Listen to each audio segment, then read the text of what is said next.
This is 1480 KRAE Cheyenne.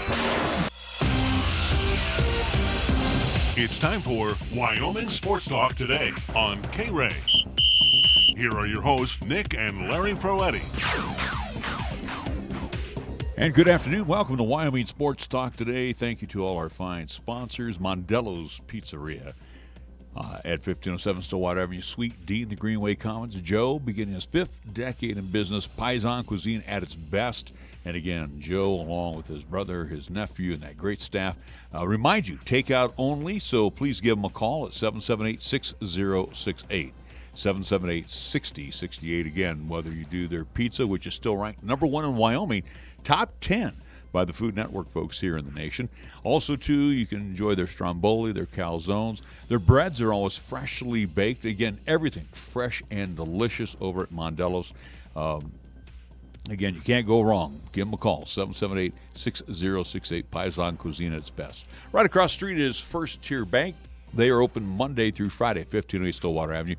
Yeah, CD or interest rates are at all-time lows right now, but they're still going to make you an offer you can't refuse by getting a CD over at First Tier Bank with great maturities right now. So do talk to them, 632-3500. Lennox Auto Body, along with the Auto Glass and Detail Center. Dick Lennox founded Lennox Enterprises 25 years ago, actually 25-plus years ago. Now the tradition carried on by his daughter, Heather. The Auto Glass and Detail Center is on Pershing Boulevard. If you want it cleaned top to bottom, bumper to bumper, hey, it'll come back to you almost showroom new. You want it fixed locally, then come by to 1020 Dunn Avenue where they accept most insurances. Let them do all the paperwork over there at Lennox, again, where they will paint it for you. They will repair it for you at 1020 Dunn Avenue, and everything is done locally, 634-6608.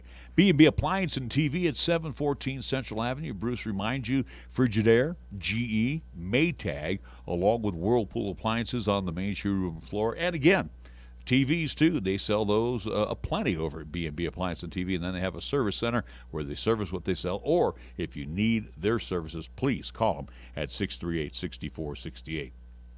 Medicap Pharmacy. For all your pharmaceutical needs, again, with your doctor's prescription, let Gene and his great staff take good care of you. You can come inside where they're practicing social distancing, and outdoors they have a convenient drive-thru as well. On Bluegrass Circle, right next door to Texas Roadhouse, it's Medicap Pharmacy. Chick-fil-A, Windmill and Del Range, right across from Powers Field and Menards. Ray and Cindy invite you to come on by for their mobile curbside. So, again, use the Chick-fil-A app. They got 2 convenient drive-thrus. They're open Monday through Saturday, 7 a.m. till 10 p.m. And, again, over at Chick-fil-A, they have ice cream. It's back. It's in a cup. Hey, they're milkshakes with the dome lids. That means that they're putting whipped cream and a cherry on top for you. See them for breakfast, lunch, and dinner. And don't forget to go to CheyenneChicken.com and check out all of their catering services. They do a marvelous job over at Chick-fil-A, Windmill, and Del Range. Platte Valley Bank times 2, 778-0021. See Rick and the wonderful staff over on Banda High and again at the corner of College and Pershing. All the banking services you come to know and love. And you know what? Over at Platte Valley Bank right now, they have other great services going on as well. So, again, whether you're doing a home loan, a refi, I guess a remodel loan, all of that can be found over at Platte Valley Bank here in Cheyenne. Key of Cheyenne on Nation Way, 775-0123. See AJ and the wonderful staff over there. Again, kick a few tires, take a test drive. Test drive that all-new SUV Seltos that AJ has for you. Or do it online, KeyofCheyenne.com, where they'll take care of all of the goodies for you, whether you're buying or leasing. Just follow all the prompts. They'll even give you a trade-in online, Kelly Blue Book, and they'll even deliver to you. They're sanitizing hourly at Key of Cheyenne, and don't forget they got hand sanitizer there, too. They like to deal with you face-to-face, but if you want to do it online, that's cool, too. 775-0123. And our program, our scoreboard, is being brought to you by Taco John's of Cheyenne. I can't get to the baseball scoreboard, Nick, so... Well, we'll have to do that in the next hour. Yeah, you'll have to... I was going to say, you can bail me out on that. Unfortunately, I can't pull that up, but at least... our scoreboard brought to you by Taco John's of Cheyenne. 5 locations. Again, use the Taco John's app for delivery or use their convenient drive-thrus. And again, do the Burrito Challenge. That's going on right now at Taco John's, South Greeley Highway. Catch them downtown on KRAE Avenue, Yellowstone Road, right down the road east of us here at Del Range and Ridge, and also at Pershing and Ridge. Taco John's of Cheyenne. Nick, we'll go to you in the scoreboard. Unfortunately, mine's a little light. No NHL action today. They'll get the playoffs underway starting tomorrow as we got that round robin and qualifiers all taken care of. But do want to announce, as we posted on social media, whether it was 1480 KRAE's Facebook page or on at least Twitter at Nick Weil Sports, we have posted the tentative high school football schedule. Again, it's tentative. It is subject to change due to COVID-19. Again, anything and everything can happen, as we know, especially here in the state of Wyoming, so we have to prepare for it. But as of right now, we are anticipating to start week 0, that being August 28th, Cheyenne Central at Natrona County. So hopefully we will have that contest coming up here on 1480 KRAE, 101.1 FM, 1480KRAE.com is where you can hear the contest, and also do video live streaming as we've done in the past on the YouTube channel by simply searching 1480 KRAE in the search bar, or also through on Periscope via Twitter. So again, we have posted that online to see our full schedule. 4 games for Central, 4 contests for Cheyenne East, and 4 contests for Cheyenne South. And speaking of Cheyenne South, we will talk with head coach Dan Gallas after we take this time out. Our scoreboard brought to you by Taco John's of Cheyenne. Taco John's presents the most satisfying burrito ever. Challenge. We challenge you to find a burrito as big on flavor as the new Boss Burrito or Bowl, with over a pound of grilled chicken and cilantro lime rice. And we also challenge you to find it for less than $6. Go ahead. We'll wait. The new $6 Boss Burrito or Bowl from Taco John's. Bigger, bolder, better. Download the Taco John's app today for even more exclusive deals. Crunching. You're listening to Cheyenne's new Sports Talk Authority. This is Wyoming Sports Talk Today on AM 1480 KRAE.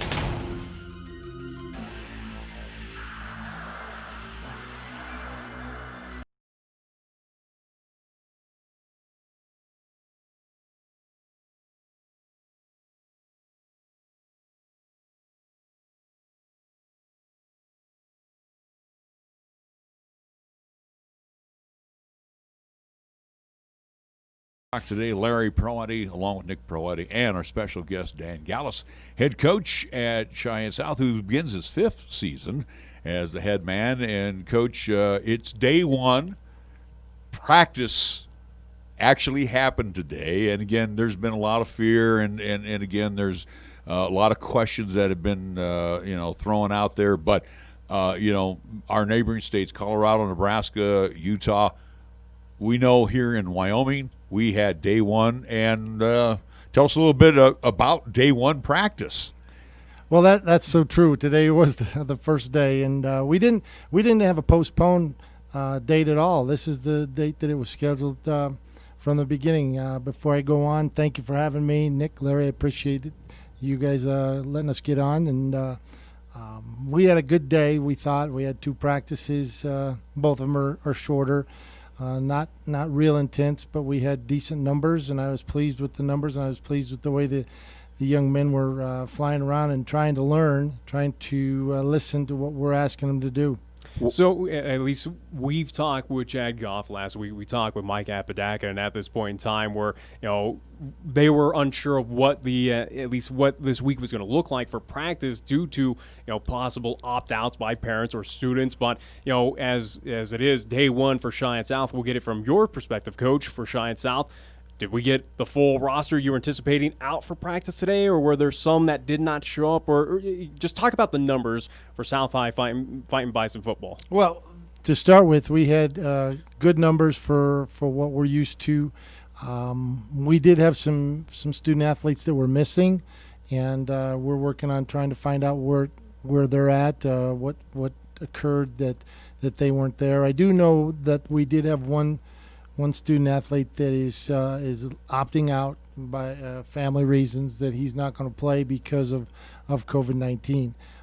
That's a sad point for him and for us, and I just feel bad for the young man. But it is what it is, and we just have to go on from here. Coach, you've been in this business a long time, so you know graduations always take some of those very key players. You were hit by quite a few last year, so you got those positions to fill. Your quarterback last year was a sophomore. Hopefully he will be back in the fold for you. But, again, you got some holes to fill, but you also had underclassmen. And again, younger underclassmen come in and really fill a lot of roles for you last year. As you looked at your charts, as you got ready for practice, your most important need right now. Well, the most important need is just to continue to get numbers. That's the most important need. As for a position, we're always looking for good linemen. We're always looking for skilled players.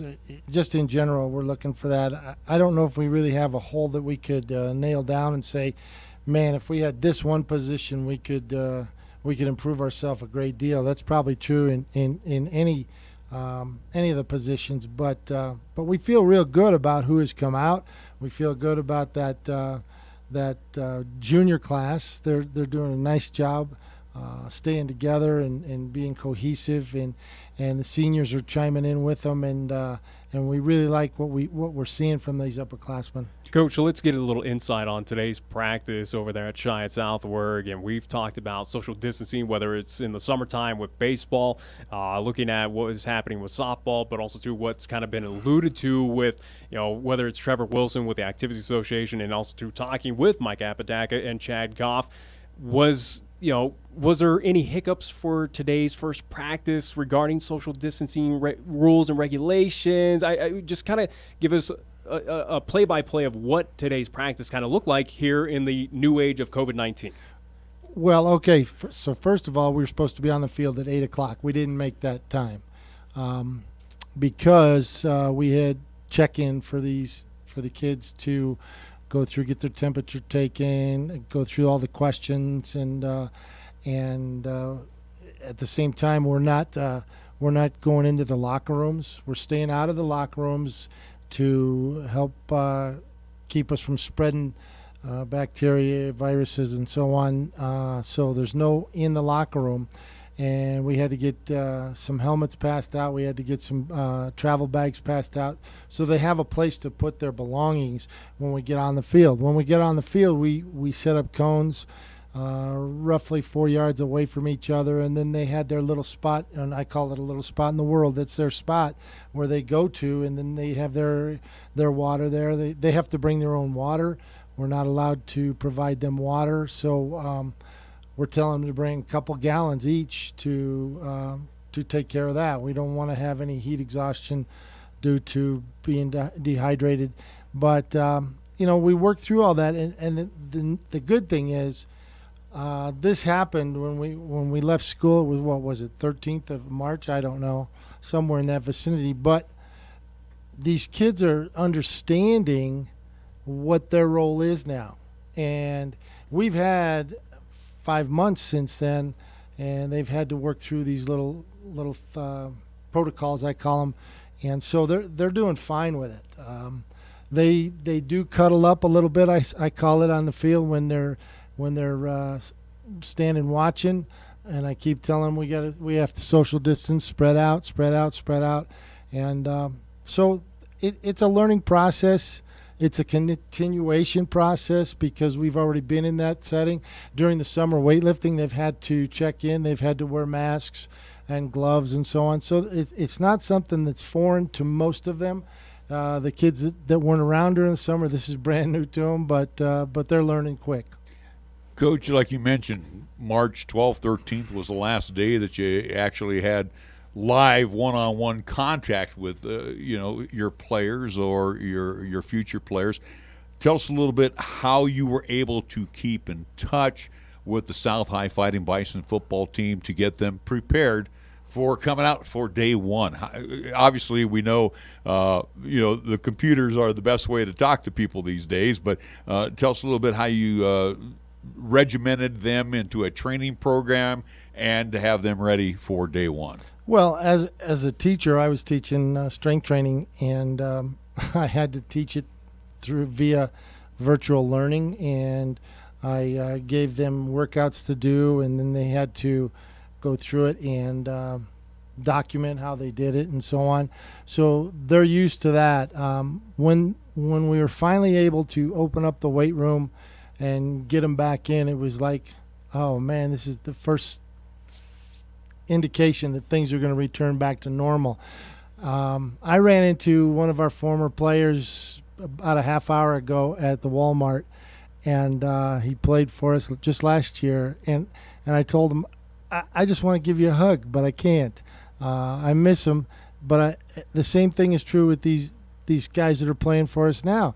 I want to give them a hug. I want to love them up, but at the same time, we've got to stay away and practice that social distancing. So that part of it is different, and all the coaches are learning how to deal with it, and we're documenting everything that we do, and we're just praying that we can stave off this COVID-19 and not have an issue with it. Coach, how confident are you where we saw, and we'll go back to the summertime here in the state of Wyoming where, for example, Cheyenne Post 6, that wrapped up their season this past Sunday with a championship. Cheyenne Extreme wrapping up their at least season about a couple of weekends ago, taking care of their business where there were no hiccups here in the state of Wyoming on the competitive side for the Cheyenne Extreme, for Cheyenne Post 6, even our rec teams here in the city of Cheyenne, where I want to get your thoughts on just what this season is going to look like. How confident are you that we will have postseason football? We will play that full season. For instance, on our schedule, the last regular season game, or at least broadcast that we will have,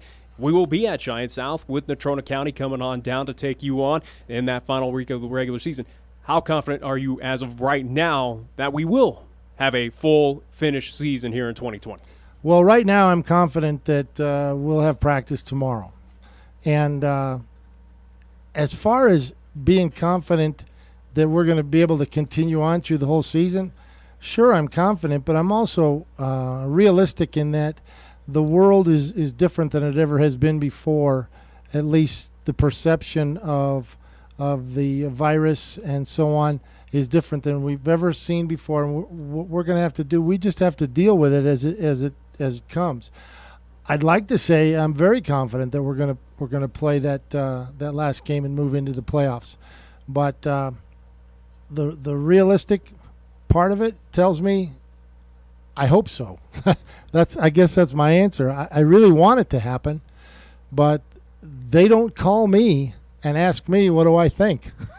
Yeah, Coach, you know the old saying, you can't teach an old dog new tricks, but again, especially from the Wyoming High School Activities Association, I can't even fathom how many emails or rules, regulations, edicts that came down, and I'm assuming it's daily that you have to keep an eye on everything. That is very true. I keep an eye on a lot of things, but at the same time, I don't get too hung up on them because they change in 2, 3, 5 days. Right now, the school district is wondering how we're going to start school. So it's something where we're aware, we're watching, we're listening, and when it comes time to start something, I'll be ready. But I don't know exactly what it's going to look like. As far as football goes, I don't know if you knew this, there is a change that the team box is going all the way down to, I want to say, the 10-yard line on either side. And that's to promote social distancing. Now, supposedly the coaches can't go past the 25, but there's a change that way. We as a 4A group, we're looking at how are we going to celebrate sportsmanship after a game. We're not going to be able to walk across and shake everybody's hand. We're going to have to do something a little different there. So it's a different world, and we're trying to adapt and think about how we're going to make this happen. You know, I want to go back and let's talk football. I mean, this is why you're here. You know, you're the football coach with the Fighting Bison. I know we really don't want to recap 2019 too much, and we did notice, there towards the end of the season, a lot of injuries crept up, and you just didn't have the numbers, and these poor guys were fighting all 4 quarters that you had out on the field. You look at your program, I call it the flex bone. You love to run the flex bone offensively, and you throw it when you need to throw it, and defensively, you have a lot of movement on with your linebackers as well as your interior line. But let's go to the offensive side. We're starting to see in Class 4A And again, we had a lot of prolific passers last year Yes. in Class 4A. Do you kind of stay that same route, or is it just based on personnel, how you plan your offensive game plans? Well, I think you look at both of those things. You look at, first of all, you have a base offense, you have a philosophy of offense, you have a philosophy of defense, and if you're jumping from one thing to another all the time, you're going to have a rough go of it because you're teaching brand new things to kids every year, and that's not good. It's just like being in the classroom. You have a procedure. You have this happens first, this happens second, this happens third. It's the same thing out on the football field. You want to teach basics first and move on from there. And we do have a philosophical view that we're going to use the flex bone, and that's going to be our primary mode of moving the football. We feel like we can hang on to the football, and we can begin to get the clock to move. We do our best to limit turnovers with that. Our kids believe in it, and they enjoy running it. We have personnel that has fit into those places, and so we're hopeful that way. The defensive side of the football, we're going to be moving around, as you said, and we're going to do our best to not be a target standing still. We're going to be moving around and do our best to cause confusion in their offense. You know, looking at your offense, similar to the Air Force Falcons, and I've noticed too recently, I would say over the last couple 3 seasons, and again, hopefully the Mountain West gets that opportunity. I'm kind of curious to see how that senior group is going to play. I've noticed out of that flex bone, again, very time-consuming drives, and that's what you want, the old 3 yards in a cloud of dust type of offense. But I've noticed, too, that they're not throwing out a necessity anymore. They have disguised that very well, where they're able to toss the football. And, again, it's not as need be, but it's more of a way to actually not get 8 in the box anymore. You have to respect that they got a passing game. I know with your quarterback Hughes last year, at 5'6", that's a little tough to see over those big linemen coming in. But is that something that you would like to do with your passing game? Is not use it out of necessity, but when the timing is right? Well, that would be ideal. Is if you have control of the game, and you're able to control them and what they're doing by virtue of what type of plays you're calling. And if we get into that situation, that's a fun time to call plays. You catch them with their pants down every time, and that's a lot of fun. And we've had that opportunity a few times, and we just continue to work towards that. So looking at this upcoming 2020 schedule for Cheyenne South, we're kind of a fortunate schedule, looking at least for travel-wise, where early on you get some of the big, at least, road trips out of the way. Week 0 on the road at Kelly Walsh. Week 2 you'll be on the road to Thunder Basin, a game that we will have hopefully here on 1480 KRAE, and then also to the other. We will. Again, tentative. Again, schedule subject to change. Got to say that as kind of a thing here in 2020. But the other road trip, heading over the hill to Laramie, and again the other road venue that you'll be at is just across town to Cheyenne East. But looking at your schedule, again, Rock Springs, Sheridan, Natrona all have to come on down here. Campbell County as well too. So got to feel a little happy with that, where the long road trips are out of the way early and not too bad.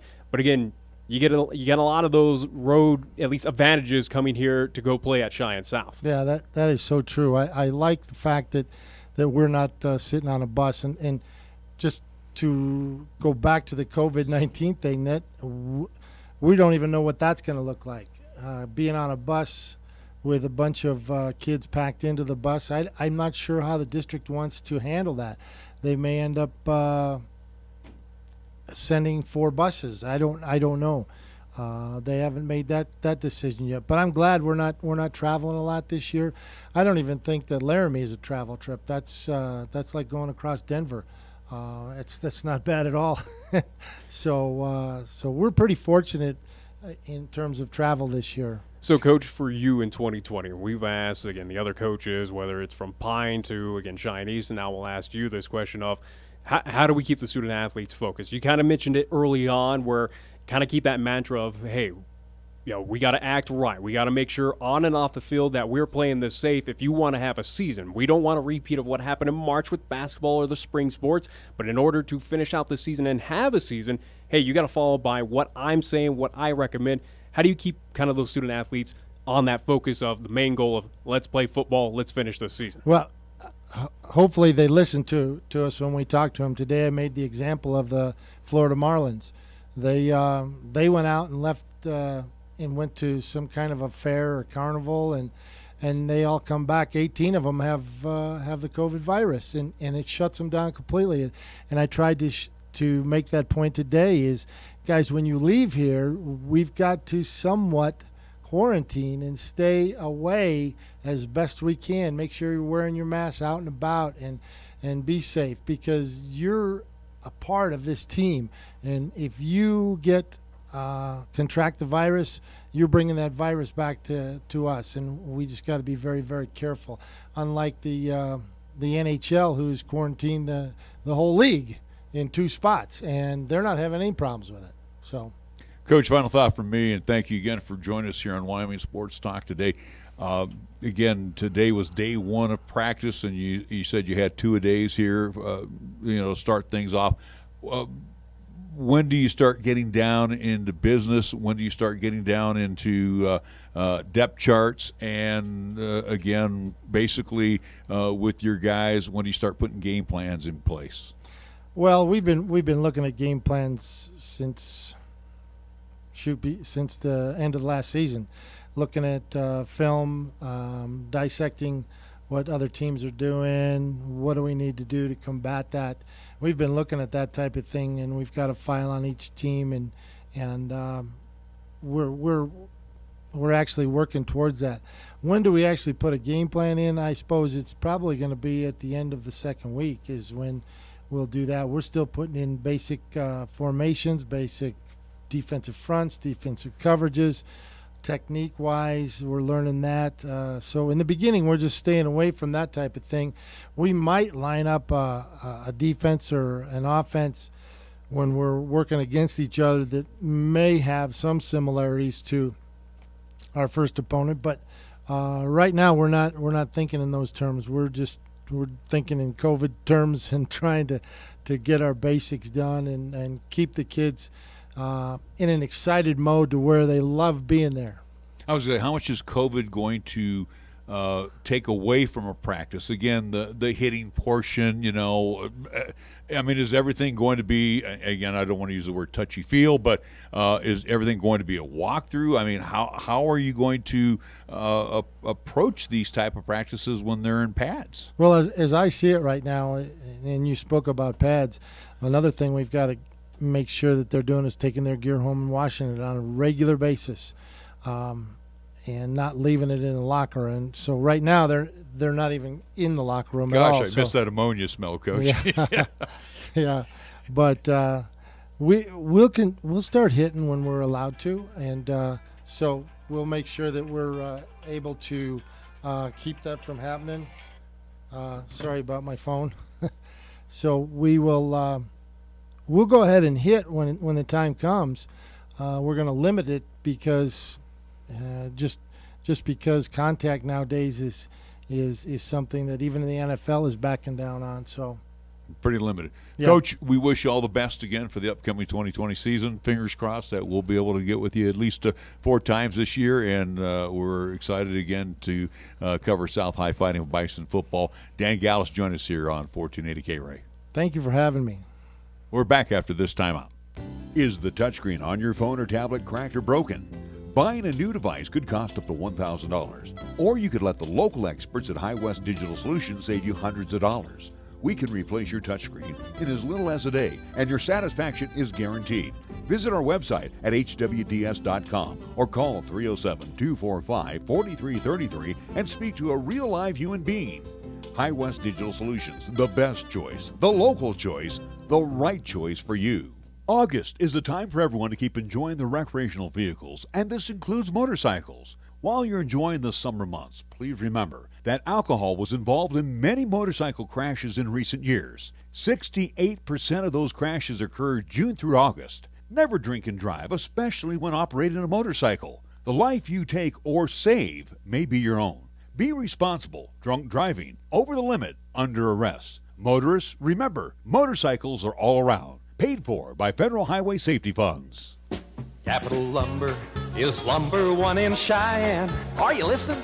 We're all the lumber store you'll ever need. Since 1966, family-owned and operated Capital Lumber Company has been the stop for all lumber, paint, tools, accessories, remodel and do-it-yourself projects, and so much more. Now, Capital Lumber Company announces the beginning of a tasty relationship with Traeger grills, as they now have in stock several models of Traeger grills, along with pellets and accessories. Capital Lumber Company at 1222 Dunn Avenue.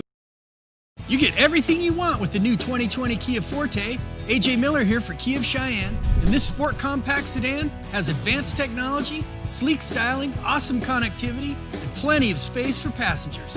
The new GT line provides an available 201 horsepower turbocharged engine for responsive acceleration, quick shifting, and even more fun at the wheel. See the Forte today at Kia of Cheyenne. Call 775-0123 or go to kiaofcheyenne.com. We'll make it easy. Of this great community and will always support all of our high school athletes. First Tier Bank takes great pride in sponsoring the live broadcast of the games and would like to wish all of our teams good luck. We share the credo with Newt Rockney when he said, "One man practicing sportsmanship is far better than 100 teaching it." It's all about the high school sports at First Tier Bank, 1508 Stillwater Avenue, Cheyenne. Your locally owned and operated radio stations, KYOI FM and 1480 KRAE AM, are just that, local, serving Cheyenne and Laramie County, where your advertising dollar stays local too. It doesn't end up in Colorado, Oklahoma, New Hampshire, or even New York. We conduct business here, we shop here, and we live here. And we support our entire community 24/7, 365. Just because it has a window dressing doesn't mean it isn't a facade. A reminder from KYOI and 1480 KRAE. Here's the latest weather forecast on 1480 KRAE. Weather-wise for today, mostly sunny, expected daytime high near 81 with a chance for showers and afternoon thunder. For tonight, partly cloudy and a chance for evening showers and thunder boomers are low down to 54. Tomorrow, Tuesday, continued mostly sunny. We're calling for a daytime high near 89 with a slight chance of showers and afternoon thunderstorms. And for Tuesday night, a partly cloudy sky, our low down to 55 and a slight chance for evening showers and thunder boomers. When it comes to sports talk in Cheyenne, it's a whole new ballgame. Let's play ball! You're listening to Wyoming Sports Talk today, and it's only here on AM 1480 KRAE.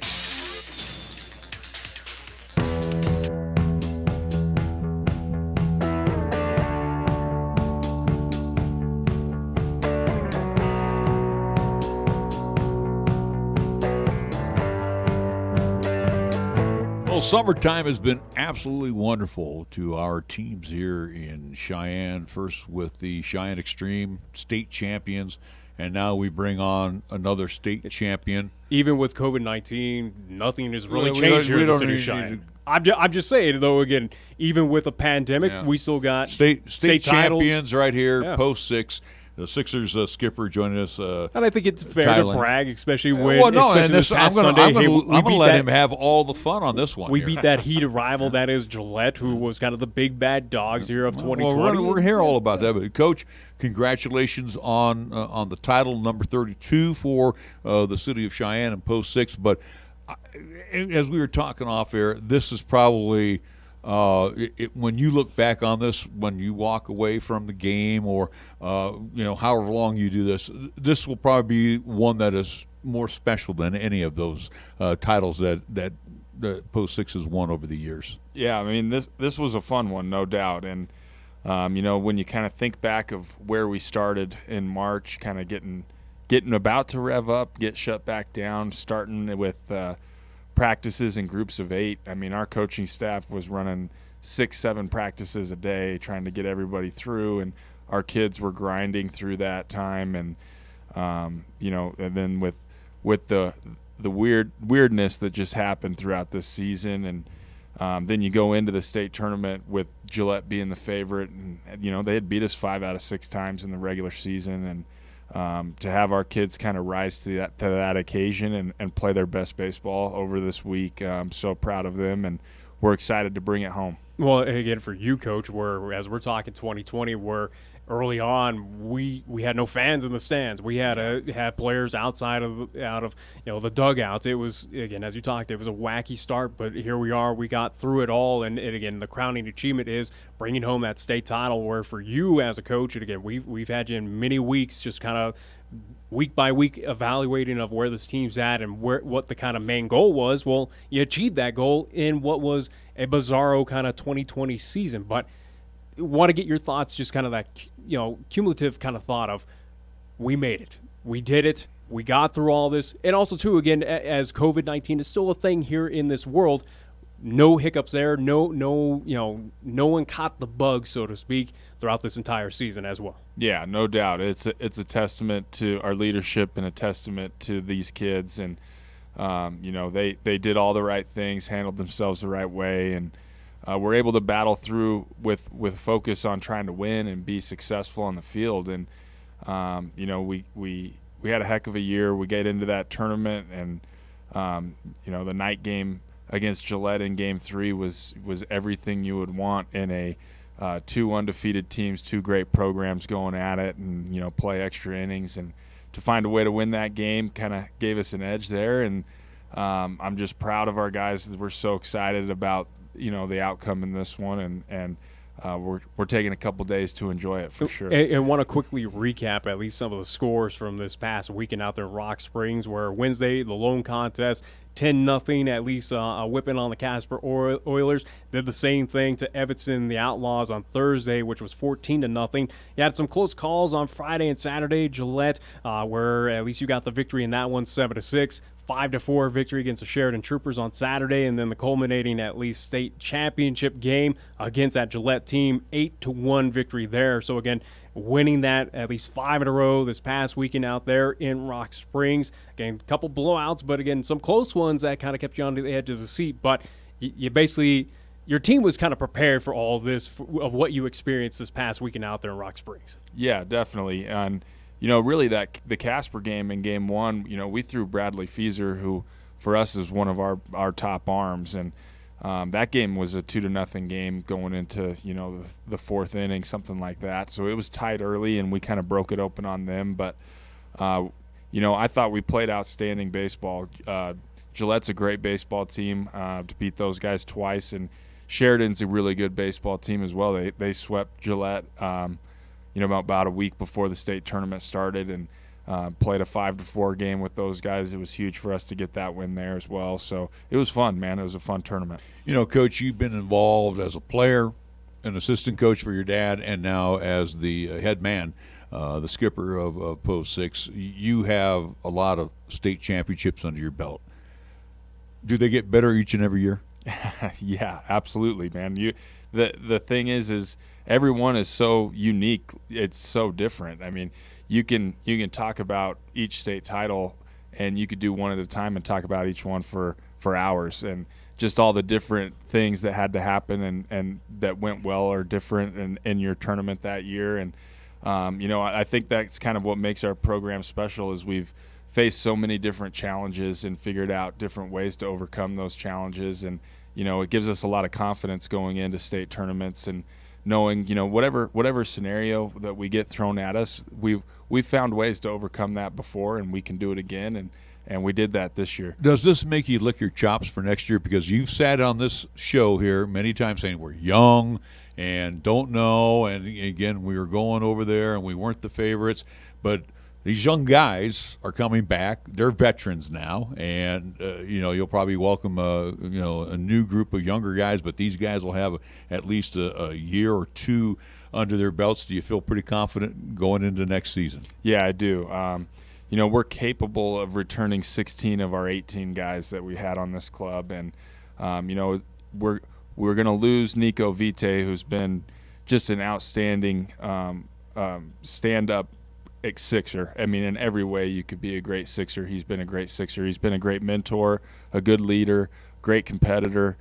He's come up with big time plays for us many different times in his career. So that's going to be a big loss. And we're going to lose Grant Redmond, who's been outstanding for us and, done really whatever we've needed him to do. He's been able to do it, man. He's a jack of all trades and a tough competitor as well. And so that those two guys will hurt. We're going to have to figure out how to replace those guys. But, man, we do bring back a heck of a lot with 16 guys that are capable of coming back. So, I think we're going to be tough. And, there's been a couple years where people have talked about some other teams possibly winning state. But I think we're in position right now where everyone knows it's going to be coming through Cheyenne. Piggybacking off of his question where we're talking all these potential returners for Cheyenne Post 6 for next season. And, again, hopefully by that time as season gets underway here in the state of Wyoming, especially here in the city of Cheyenne, that COVID-19's a in the past thing that we can now go outside state borders kind of comfortably and travel. And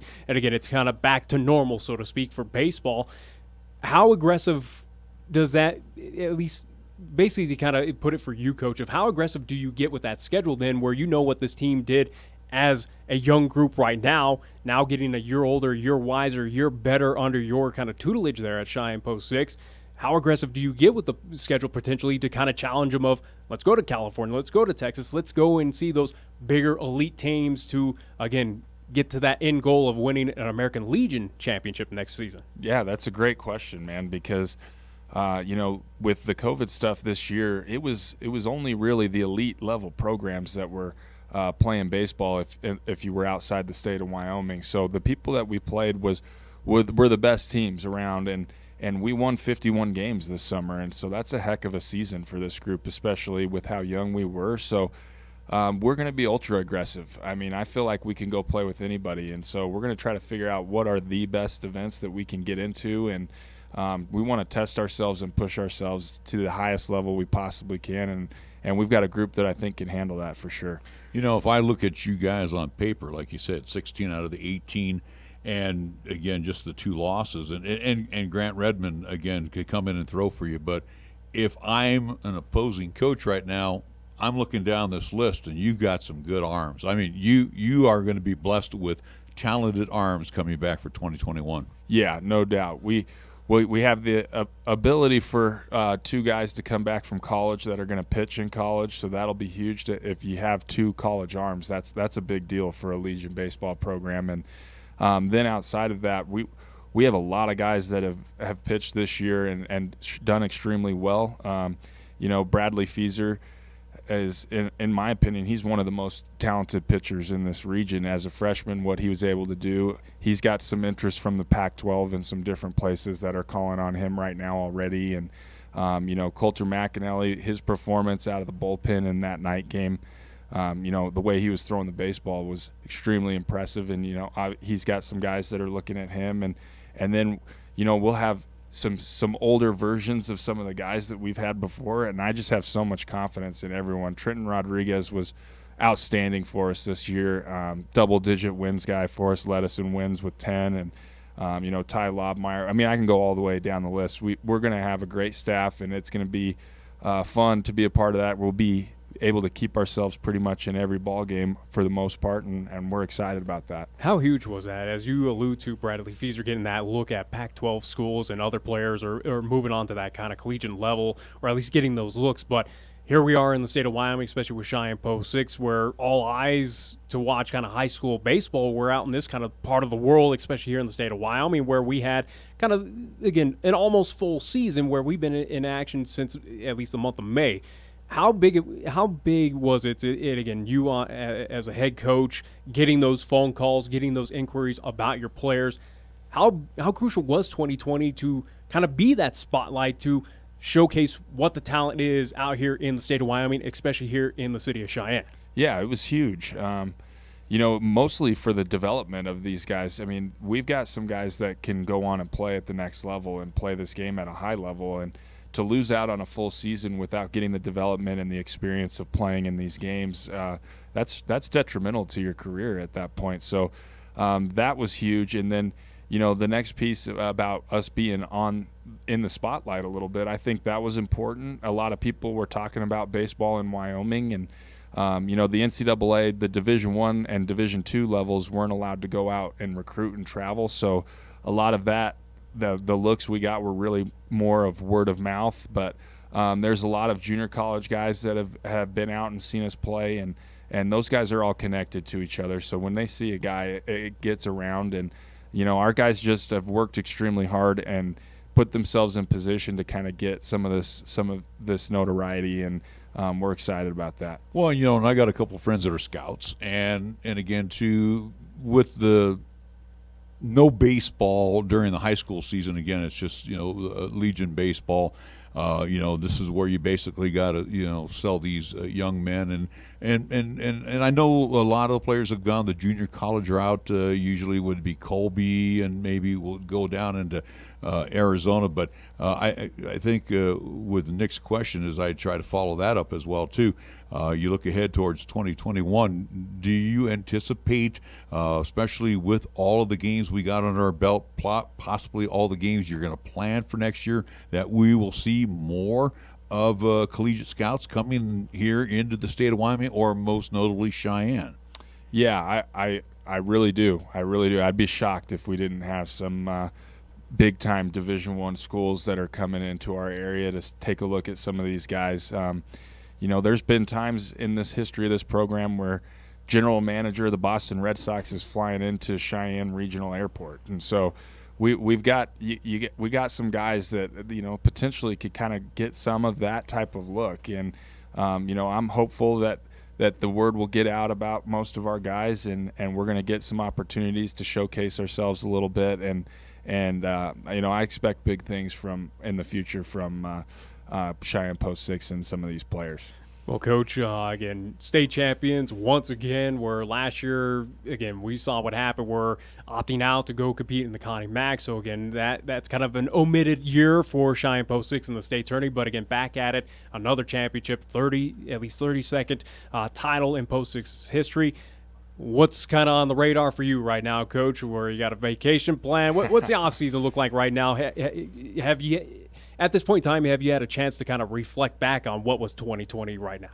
Yeah, today has been just a lot of reflection about this group of kids, and I'm just so proud of the way that they competed and kind of rose to the occasion here. And, the next couple days we're going to start getting going on our tryouts and some things like that. We're going to get our fall stuff started up.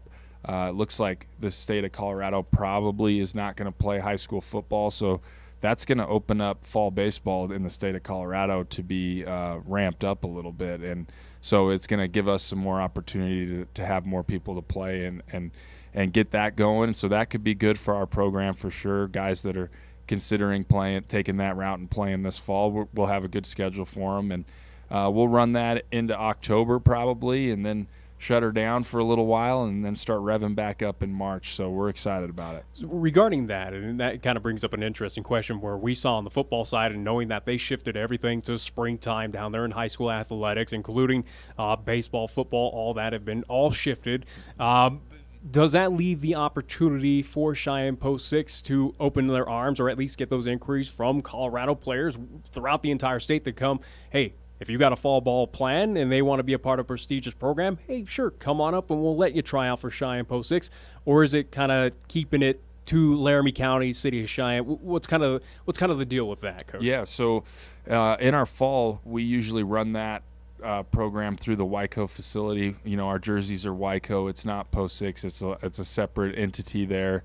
But we're going to combine together with the Roughnecks. We played the Roughnecks quite a bit this last summer, their grad team, and we're going to kind of put those two programs together and then have a wide open tryout for anybody in the Front Range that's interested in playing on that team. We want to try to beef up our team and be as competitive as we can so that we can play in the top level of competition in different tournaments that we go to. So we're going to open it up.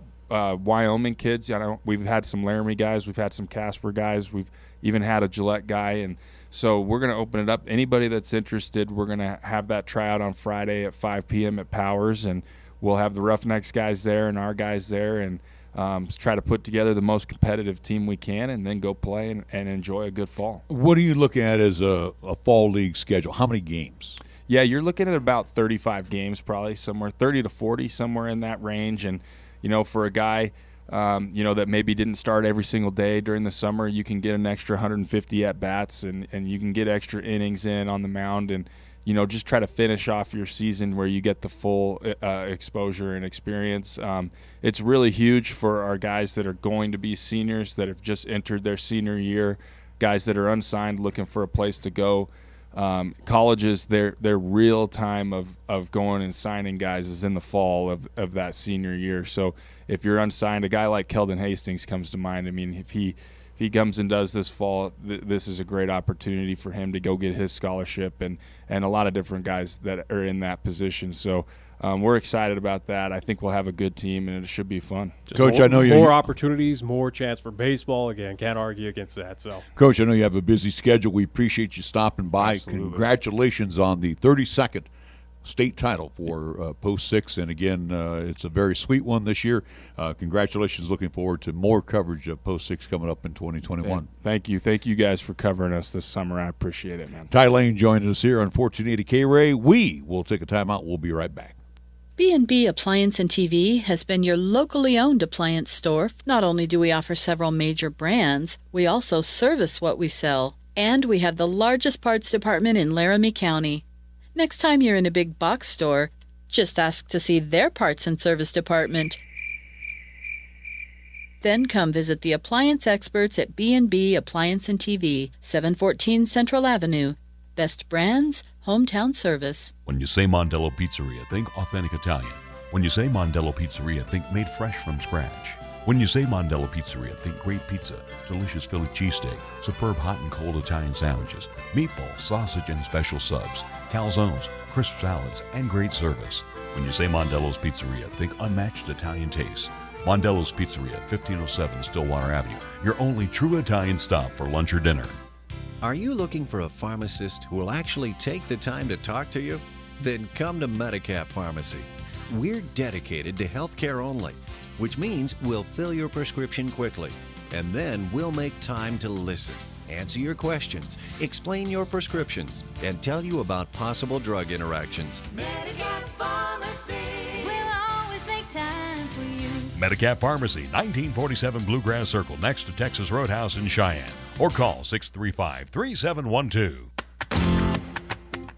Is a refinance right for you? Rates are great. With a refinance from Platte Valley Bank, you can save money, lower your monthly payment, pay off other outstanding debt, or even shorten your loan term. Ask a Platte Valley Bank mortgage lender how a refinance could benefit you today, or start the process online at www.pvbank.com.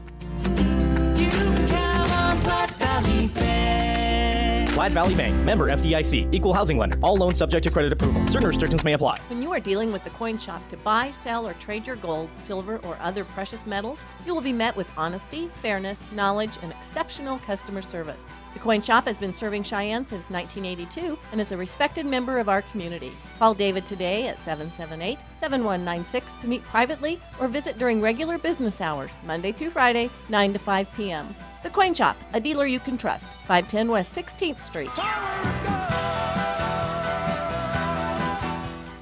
Are you thinking about buying a new water heater? You could spend $1,300 or more on a gas-fired water heater, or you could spend $0 on a top-of-the-line electric water heater from High West Energy. That's right, $0. High West members can upgrade from gas to electric without spending a penny. Don't you wish all decisions were this easy? Go to highwestenergy.com to learn more, or call 307-245-3261. High West Energy, the best choice, the local choice, the right choice for you. Chick-fil-A at Windmill and Del Range across from Powers Field is a proud sponsor of our high school and LCCC student athletes. Chick-fil-A always offers 2 convenient drive-through lanes to pick up your order if you are on the go. Plus, they have an excellent dining room for the whole family. And remember to order ahead. Use the Chick-fil-A app on your phone. Stop into Chick-fil-A today, open Monday through Saturday, where you can enjoy breakfast, lunch, and dinner. Your home for the real chicken sandwich taste. Chick-fil-A, Windmill and Del Range. For almost 60 years, 1480 KRAE has been Cheyenne's home for good times and great oldies. Add to that live play-by-play sports featuring high school football and basketball, along with LCCC men's and women's basketball. Now combo that with KYOY FM and you have Cheyenne and the area's only locally owned AM and FM radio stations. But we don't stop there. We also have 2 FM translators which serve the area with programming from both KRAE and KYOY. And that equals a lot of bang for your advertising dollar. Radio yesterday and now today, along with our websites, web streams, and digital ventures makes us your one-stop shop. For more information, please call Larry Proetti at 307-637-0301. Here's the latest weather forecast on 1480 KRAE. Weather-wise for today, mostly sunny. Expect a daytime high near 81 with a chance for showers and afternoon thunder. For tonight, partly cloudy and a chance for evening showers and thunder boomers are lit down to 54. Tomorrow, Tuesday, continued mostly sunny. We're calling for a daytime high near 89 with a slight chance of showers and afternoon thunderstorms. And for Tuesday night, a partly cloudy sky, our low down to 55, and a slight chance for evening showers and thunder boomers. This is 1480 KRAE Cheyenne. Also being heard on translator K266CC Cheyenne at 101.1 FM. It's time for Wyoming Sports Talk today on KRAE. Here are your hosts, Nick and Larry Proetti. Hour number 2 of Wyoming Sports Talk today being brought to you by our wonderful sponsors, Mondello's Pizzeria, 1507 Stillwater Avenue, Suite D in the Greenway Commons. Call 778-6068 for takeout. First Tier Bank right across the street. You can see the wonderful folks there Monday through Friday. And again, talk to them about their CD rates that are going on right now. Yeah, I know interest rates are extremely low, but they'll make you an offer you can't refuse on their CD packages. Call First Tier Bank for more information. 632-3500, 1508 Stillwater Avenue. Lennox Auto Body, along with the Auto Glass and Detail Center, the Auto Glass and Detail Center, Pershing Boulevard, the Auto Body Shop at 1020 Dunn Avenue. Give the fine folks at Lennox a call. Do you want to get the windshield taken care of, or do you need a full-blown repair? Call them, 634-6608. B&B Appliance and TV at 714 Central Avenue. For nearly, 54 years, B&B has been the place we've turned to for all our appliances, whether it's for the kitchen, for the laundry room, or we need something in the family room, like a television. See B&B Appliance and TV. And again, don't forget, they service what they sell. They got a great service department, 638-6468. Medicap Pharmacy for all your pharmaceutical needs on Bluegrass Circle, right next door to Texas Roadhouse. Again, practicing social distancing inside. And again, you can use the convenient drive-thru outside. Open Monday through Saturday, Medicap Pharmacy. Chick-fil-A, Windmill, and Del Range, right across from Powers Field and Menards. Again, for catering, remember CheyenneChicken.com. They do an awesome job as far as the catering is concerned. Again, see them Monday through Saturday, 7 a.m. till 10 p.m. through the 2 convenient drive-thrus, or use your Chick-fil-A app for the mobile curbside. Chick-fil-A, Windmill, and Del Range. Platte Valley Bank ×2, Van High Avenue, and again at the corner of College and Pershing, 778-0021. Whether you want to start a checking account, a savings account, or you need a refi on your home loan, Platte Valley Bank is here to service you today. Open Monday through Friday. Key of Cheyenne on Nation Way, where the 2020s need to move so they can start reeling in and bringing in the 2021s. Again, shop online, KiaCheyenne.com, or come out to the lot on Nation Way, kick a few tires, take a test drive, including that all-new Seltos. And for more information, call Kia at 775-0123. And it's scoreboard time, being brought to you by our very special friends at Taco John's of Cheyenne. 5 locations. And again, use the Taco John's app if you need to for delivery. If not, use the 5 convenient drive-thrus on South Greeley Highway, downtown on Cary Avenue, Del Range and Ridge, Pershing and Ridge, and on Yellowstone Road. Taco John's of Cheyenne with our scoreboard. We'll go first to Nick. Mine's pretty light. Again, no NHL action happening tonight or today. Playoffs will get underway tomorrow, so we'll talk more about that then. I do want to mention, at least posted today on the 1480 KRAE Facebook page, Wyoming Sports Talk Today's Facebook page. Hell, I even posted it on KYOY's Facebook page, on Twitter, at Nick Wiles Sports. It's all over social media, and also too on the 1480 KRAE website, 1480KRAE.com. It is our tentative high school football schedule, and again, you got to say tentative because anything and everything can happen here in 2020, and we'll talk more about what's happening. Actually, it's happening 45 miles to the west of us and throughout the entire country. But again, It's our tentative schedule where we're hoping to start week 0, get through the entire regular season and postseason as well, too, with high school football here in Class 4A. Looking at August 28th of our first contest with Cheyenne Central at Natrona County. Taking a look at a few other contests, Natrona County at Cheyenne East, South at Thunder Basin. But all that information is online, whether social media or our website, to find out where we'll be at, how we will be broadcasting these games. At least for broadcasting, we will be live on air, 1480 AM, 101.1 FM.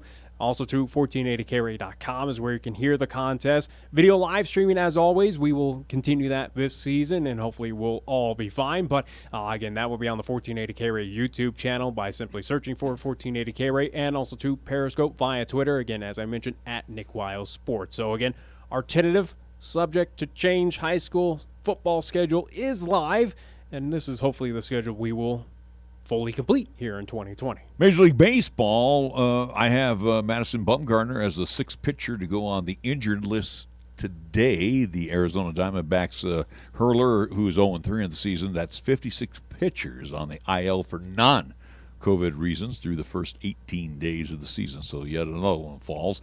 Major League Baseball games that are slated to get underway right now. Braves at the Phillies. 5 o'clock hour will be the White Sox at the Tigers. The Nationals will take on the Mets at Citi Field. 5:30, the Red Sox will entertain the Rays at Fenway. 6 o'clock games will have the Twins at the Brewers at Miller Park. Diamondbacks will visit the Rockies at Coors Field. That'll be a 6:40 start time. San Francisco will pay a visit to Houston to take on the Astros at Minute Maid Park. Mariners, Rangers in the 7 o'clock hour at Globe Life. Athletics and the Angels at Angel Stadium in Anaheim. Padres, Dodgers will hook up at Chavez Ravine at Dodger Stadium. That'll be about 7:40.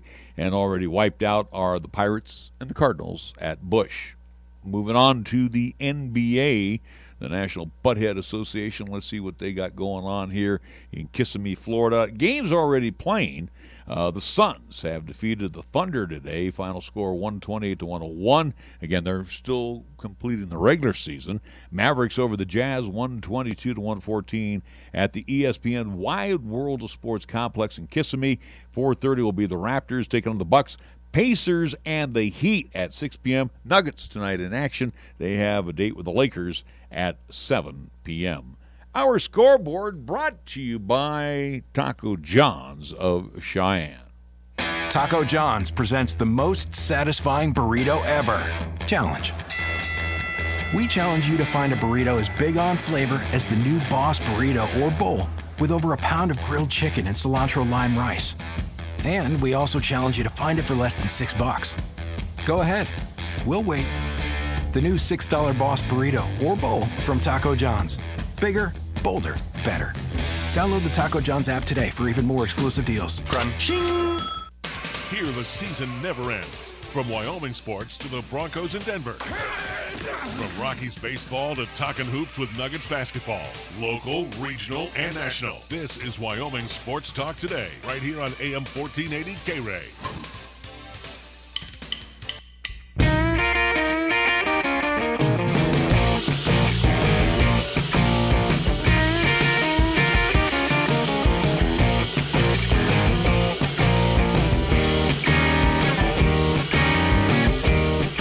We're back on Wyoming Sports Talk Today, hour number 2. I'm going to first turn it over to you, Nick, once you get everything all situated, because you wanted to have the floor first. There is a lot of breaking news right now, including the Mountain West Conference. Yeah, again, unfortunate news, and we'll get into that. But, again, as we alluded to and talked about the high school schedule, we'll just give a quick rundown of what to anticipate here in 2020. Again, it is all subject to change as the Activities Association, and as we've been, at least our understanding is that, hey, we could lose a game here, we could lose a game there. Schedules, as of right now, again, the full schedule is set in stone, but will we not have a week 0? Possibly. Could there not be a week 9? Who knows at this point in time?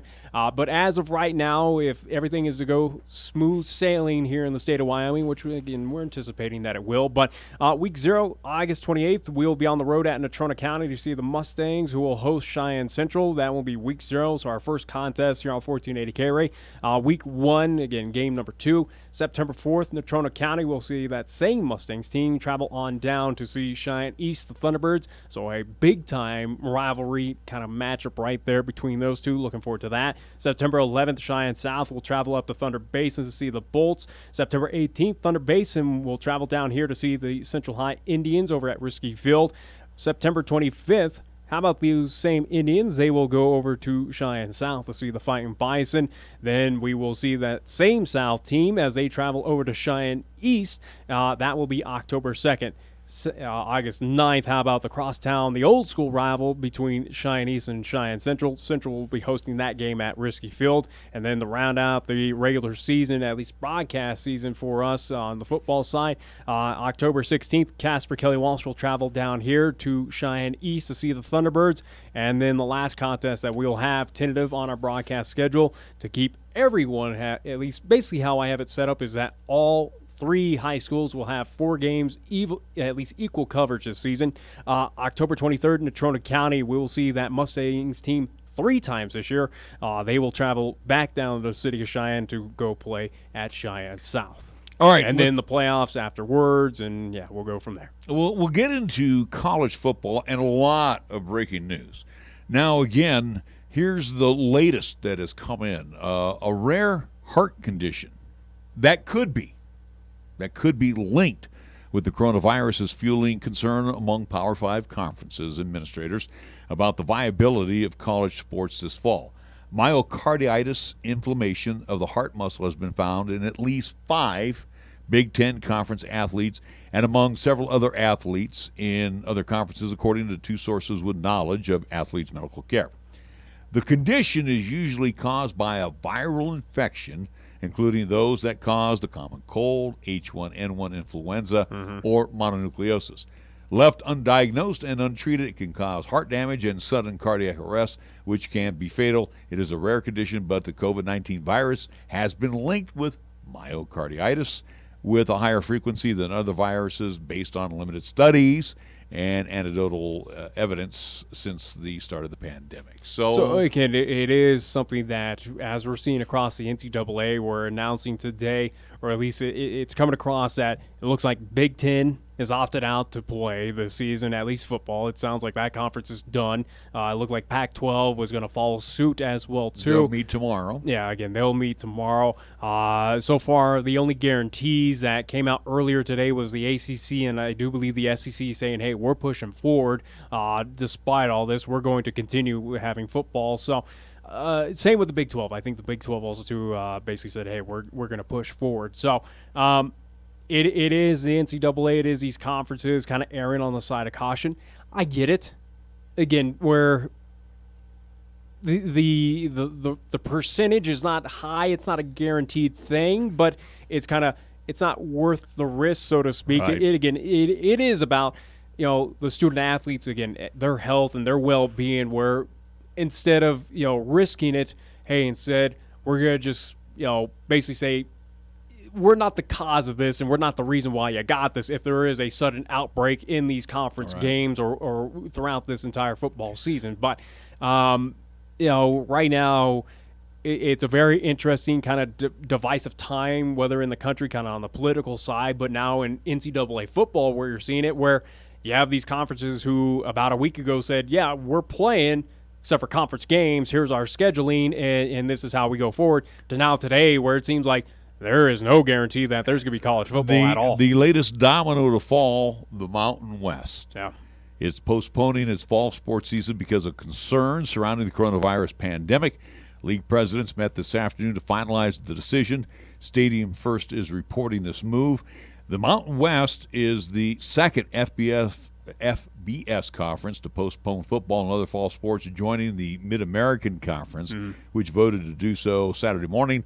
A source said the postponement is indefinite, although the Mountain West will look to the spring as an option for football and other fall sports. Have fun out here, at least hosting a football game at War Memorial Stadium in March. Have fun with that one. Yeah. But let me continue on with this here. Last week, the Mountain West announced a football schedule model that included 8 conference games and up to 2 non-league games at each member's discretion. The schedule was set to begin no earlier than the weekend of September 26th. Sources are telling ESPN yesterday that the vast majority of Big Ten presidents favor postponing the fall season, although the league had not taken an official vote as of this afternoon, but that domino has fallen. Pac-12 presidents, again, are slated to meet tomorrow and discuss the most recent health information about the pandemic and possibly vote on the fall sports season. You and myself, we've had this discussion. We know, and we'll get into that situation down in Fort Collins. But we had questions. UNLV, Reno, Hawaii, they're basically, out there all by themselves on the island, and you got the three California schools, and then what's happening down in Albuquerque as well too. But and CSU, so you got a lot of issues, even in this kind of mid-major conference with the Mountain West, where you have a lot of schools that have bigger and kind of better things, or at least again a little outside forces that are going to kind of complicate things if we did have a normalized, or at least even if it was a pushback season, there were still going to be complications some way, shape, or form for a lot of these teams in the Mountain West Conference. But now it's come out official that, hey, don't anticipate that you're going to head over to Laramie August, September, October, or anytime soon, because it is now official that it has been pushed back, and that stings. That hurts. Where you're seeing it across the NCAA, where I think Division III came out last week and said that, hey, we're not playing at all. There is no Division III teams that are competing in football at all this fall. You've seen it on the FCS level. A few conferences, a few teams have kind of opted out. Again, notably, at least you had the issue with Idaho, where, again, majority of those student athletes basically said, we don't want to play. We're not risking it. And administrator and even the head coach out there basically said, all right, we agree with you, and we're gonna pretty much cancel 2020, at least Idaho Vandal football. But the dominoes are slowly falling. But right now, as I alluded to, you're seeing a kind of divisive. It's just kind of almost ironic. Where again on the political side in this country, you're seeing it right now on the sporting world, especially in the NCAA, where you have these conferences that are now opting out, or at least teams that are opting out, but you have kind of dissenters, or again, you got a mutiny going on right now. I wouldn't say a mutiny. It's pretty much where you have one group that is saying, "Hey, we don't want to play. We're happy with the opt out," and you got another group that is saying, "We want to play. This is kind of crap, and we want to play." And the president did chime in. He joined the "We Want to Play" movement today by voicing his support for college football players, coaches, and fans around the country who are trying to persuade university presidents and conference commissioners to salvage the upcoming season, which is in doubt because of the concerns of the coronavirus pandemic. Today, the president tweeted, "The student athletes have been working too hard for their season to be canceled. Hashtag we want to play." Trump retweeted a post by Clemson quarterback Trevor Lawrence, who has been outspoken about his desire to play what probably will be his final collegiate season. In another tweet Monday, the president said, "Play college football." Scott Frost at Nebraska says, "We want to play." Well, and again, Jim Harbaugh in Michigan says, "We want to play." We'll get to we'll probably won't get to Harbaugh, but at least more notably with Scott Frost. And again, if you've not seen the clip of what he had to say today about what's happening across the NCAA kind of landscape, where right now Nebraska, who is in the Big Ten, again, the Big Ten was alluded to, and again, it's not a guarantee right now. The Big Ten, all signs are indicating that conference is going to shut it down, which kind of forced Nebraska's hand. And again, the rumors have spread that Nebraska is now looking to rejoin the Big 12, ironic as that is, along with a few other schools. I think Iowa was interested, same with Ohio State, Michigan as well, too, to join the Big 12 if they were to move forward.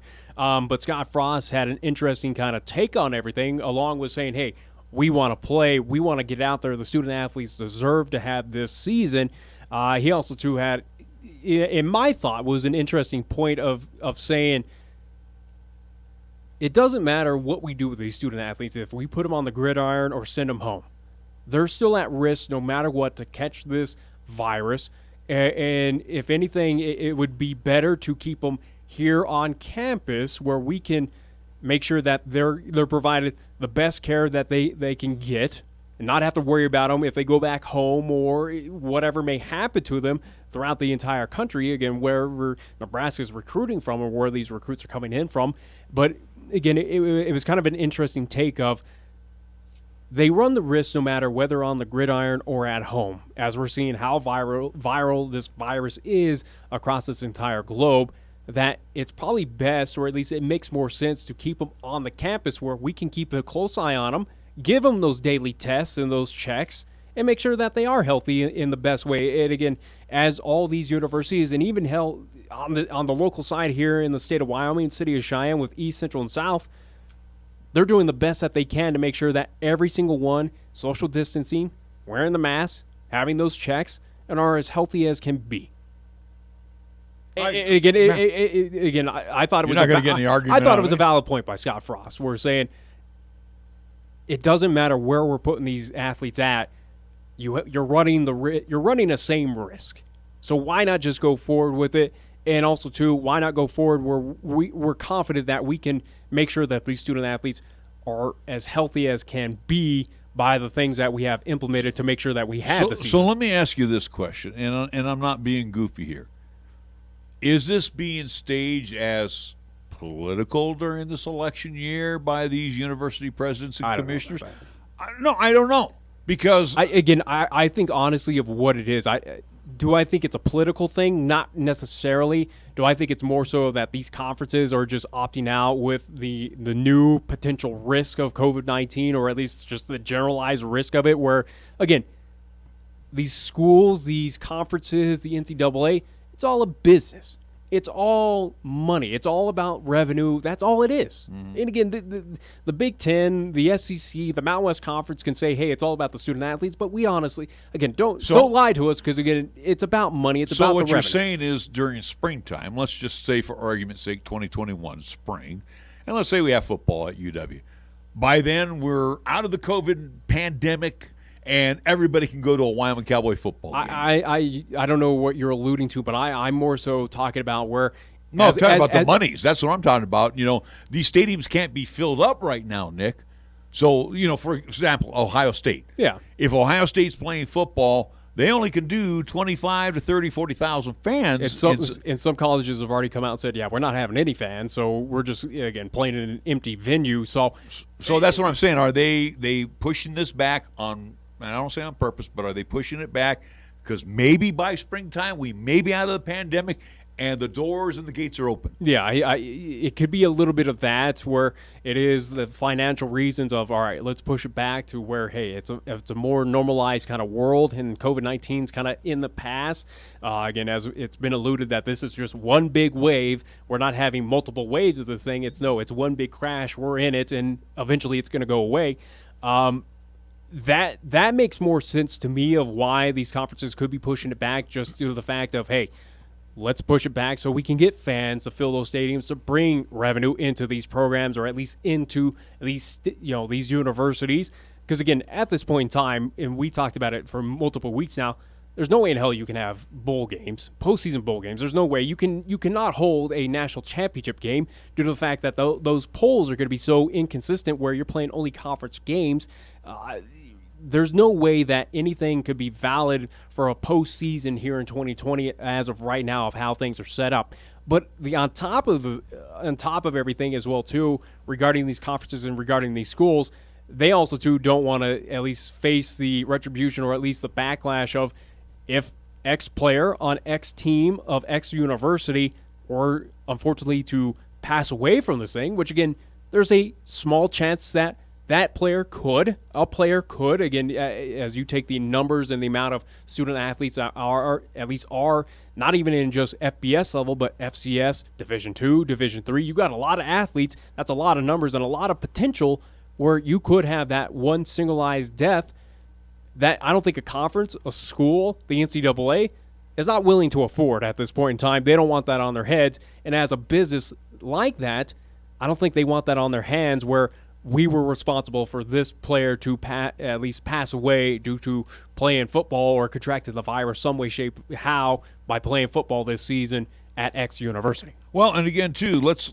lay this on the line. It's not even a guarantee that the spring is going to happen, that they're going to be able to play ball in the spring. And again, too, you look at Colorado, where they've already announced high school-wise, they've moved everything back, to springtime. There's no guarantee that this thing is going to be done and over with, or we're going to be out of the danger zone. I mean, every time that little troll Fauci talks, it looks like this thing's going to be around for years. Yeah. So, I mean, we could be wiped out the entire sports year on the collegiate side. We don't know. We just don't know. Because obviously, again, collegiate and even with high school sports, you can't really put teams in bubbles, so to speak, of what you're doing on the pro side. Again, that's just not – it's impossible. If you were attempting it on a collegiate side, that's even more – and again, the NFL is going to run into that position as well, too, what they do for the 2020 year, where you can't have NFL teams in a bubble and you can't have specific sites where these teams are going to play. It's impossible with the amount of personnel and players that you have. It's just tough to monitor all that and keep them all in that singular kind of location. But, yeah, without a doubt, there is no guarantees. And even here in the state of Wyoming, as much as I'm confident that we will have no hiccups as what we saw in the summertime, and again, whether it is football, volleyball, swimming and diving, all these fall athletics, I think we'll go without a hiccup. All will be fine, and you won't see that spike, so to speak, here in the state of Wyoming, where other states you might run that risk. You might have that possibility. And again, that's why I say with our high school football schedule, it's subject to change. It's a tentative schedule. Yeah. Anything and everything can happen. Again, the Activities Association or Laramie County School District Number 1, Cheyenne East, Central, or South could just say, hey, we're done. We're not playing anymore. Or, hey, we're not playing this week because we have an outbreak. Or, hey, postseason's done, or either the season just gets canceled altogether. You don't know. Again, even Coach Gallas, when we had him in, and hell, even talked with Lain throughout this entire course of, thankfully, they got through their entire season and, again, hoisted a state championship. It was a day-by-day thing. And it's still going to be a day-by-day wait and see of what's happening tomorrow at this point. I'm just trying to look at some of the news notes here that have been posted, from our state epidemiologist, where, she's barking about, hey, you need to wear a mask and all this stuff.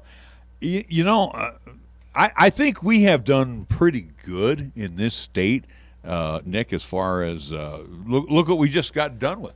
Big state tournament in Rock Springs. Yeah. The ladies had their big state tournament in Laramie.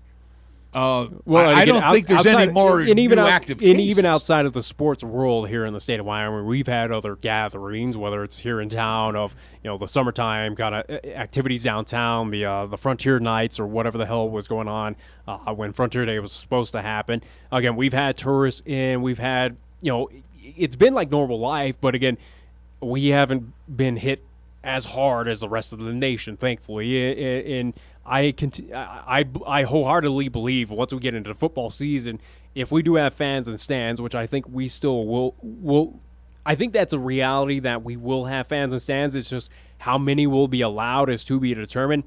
Media-wise, for us and those around the state, I think we'll be able to cover these games and be out there and do our thing.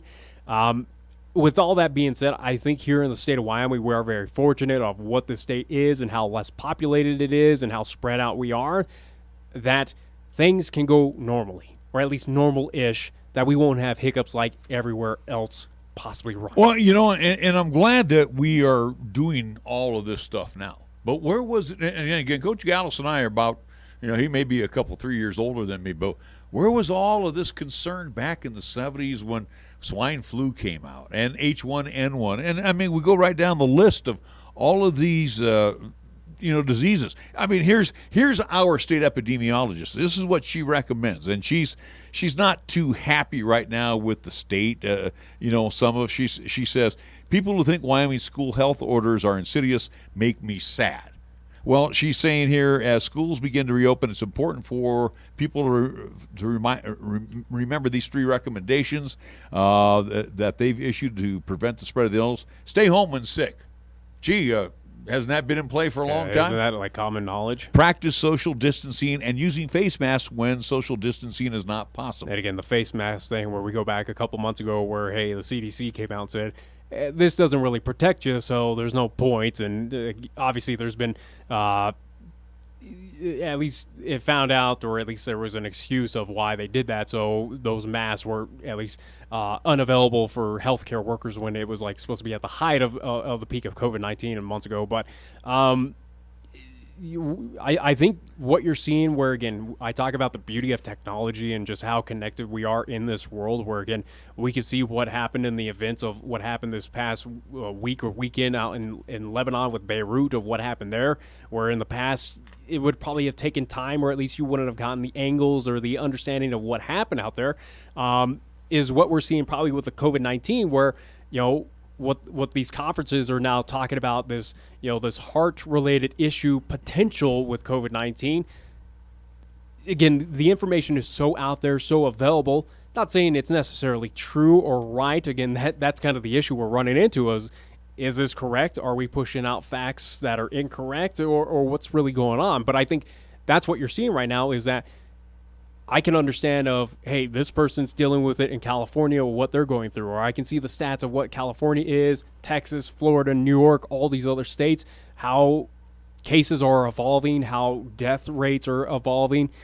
It's just that ease of information, and I think that's what's kind of the cause of this right now, is that you're kind of seeing that kind of raw reality, so to speak, that's kind of putting a little people more on edge. And again, whether it's true or not, that's kind of to be determined, and that's the kind of issue that we're dealing with here in 2020. Again, that whole fake news kind of mantra that's been around for about 4 years. And again, too, when you have 4 different opinions, and again, too, the person that should be the representative of the CDC, and he waffles back and forth, that kind of sends a wrong message, because the country right now don't know what to do. And then you have your own state epidemiologist who's a mouthpiece for and basically she's the minor bird for Fauci, and she goes back and forth. And then she's saying, well, it's bad. You're bad by not wearing a face mask and all this stuff. I'm so confused with all of this stuff right now. I think everyone is at this point in time where... bottom line is, if you're sick, stay home. Yeah, okay. Again, what the CDC outlined early on when this COVID thing hit, especially in March, where, hey, wash your hands, and this is how you're supposed to do it. And shouldn't we have been doing that before? Yeah, is this all like brand new stuff to us? Yeah, it was kind of the interesting thing of weren't you supposed to learn that in health class, or at least that's what we were kind of taught early on as kids. Sneeze into your elbow. Yeah. Cough all of that. If you're coughing, excuse yourself, go home.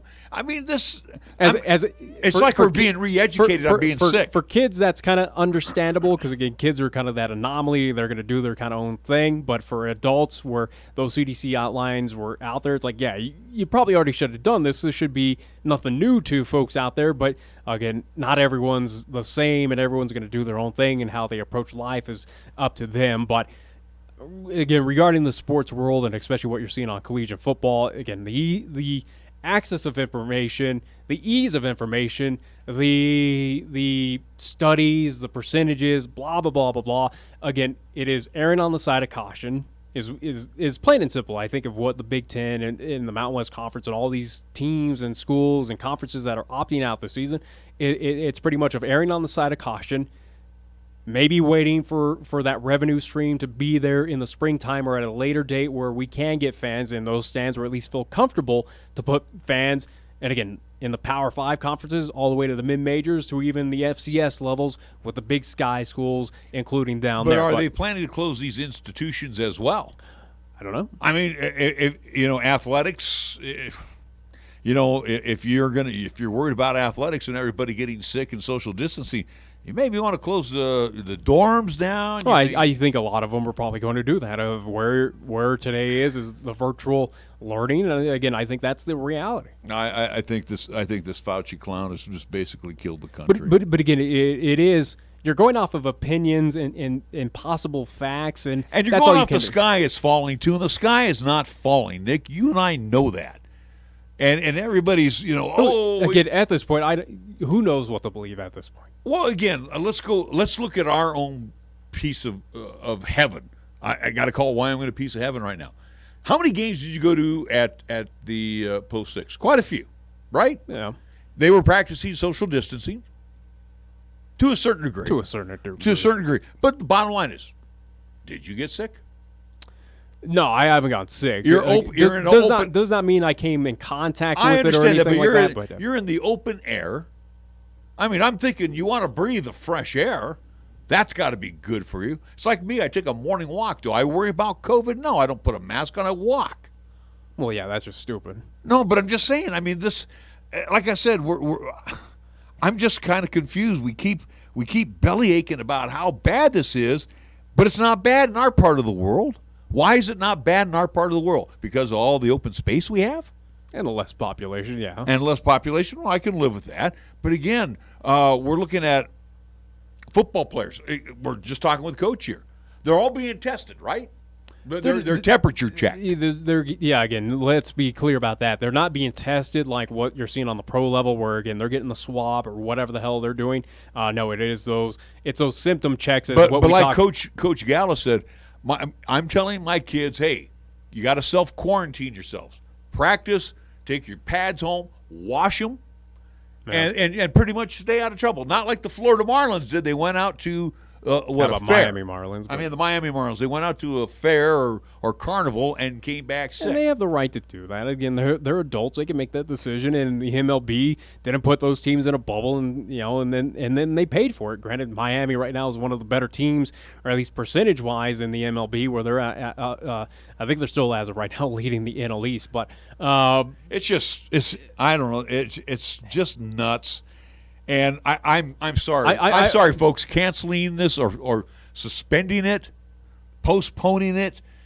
To me, you can't tell me it's going to be ready to go in March. Who knows? You can't tell me. Again, the world is a gigantic question mark right now of what's going to be. But you told me, and I don't mean to interrupt, Nick, but I was told back in March from that little troll that, hey, when it gets warmer, everything will get back to normal. And then all of a sudden we're going to get a second wave. Well, again, we had the understanding that it was going to be a second wave, and now it's back down to just one giant wave that we're going through right now, and it'll run its course and then be over with. And who knows right now? It's a wacky time where could there be a lot of misinformation out there that we're kind of fueling a lot of these decisions on?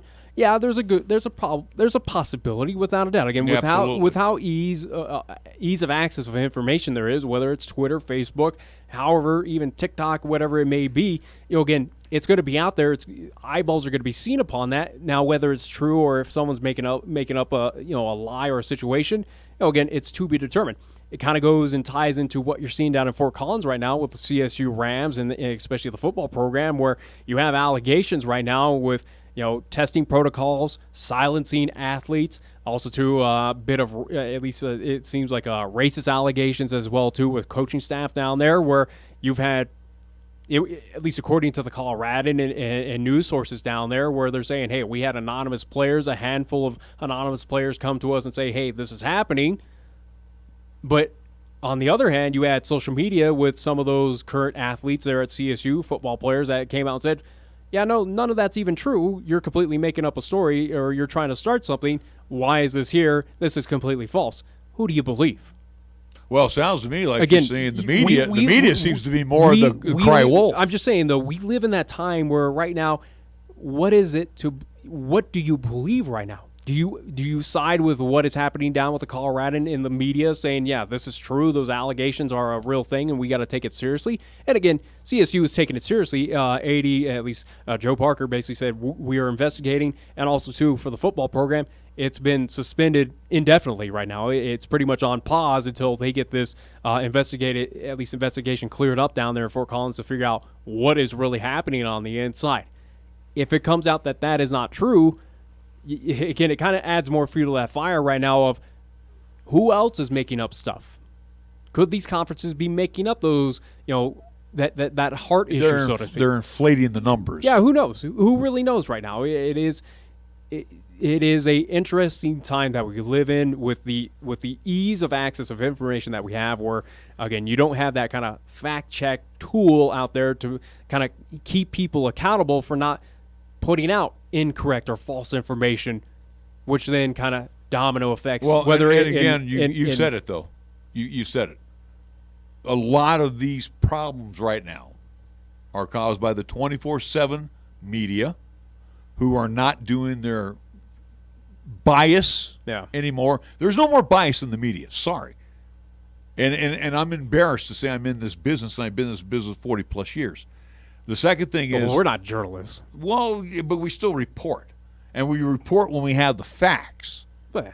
The thing is, you got all these 24/7 medias that are basically inflating stuff without sources. And again, and a source could be, for them, a source could be a guy that graduated 2 years ago. Yeah, and again, it's not even just the 24/7 media, or at least those kind of corporate giants. And again, that includes all of them. But you're even seeing it on the local media side. And again, we'll even spotlight here in the city of Cheyenne. We're, again, not going to name the individual or individuals, but we saw it during the baseball season where, I took a photo when I was out there early on at a post-6 contest and posted up of basically saying, hey, good to see a crowd out here for the first time, or somewhere on that effect of saying, hey, it's good to see fans and stands watching baseball this summertime, as we didn't even think that was going to be a reality April or early May, where you saw one local reporter basically post another picture that kind of skewed it, or at least made it look like,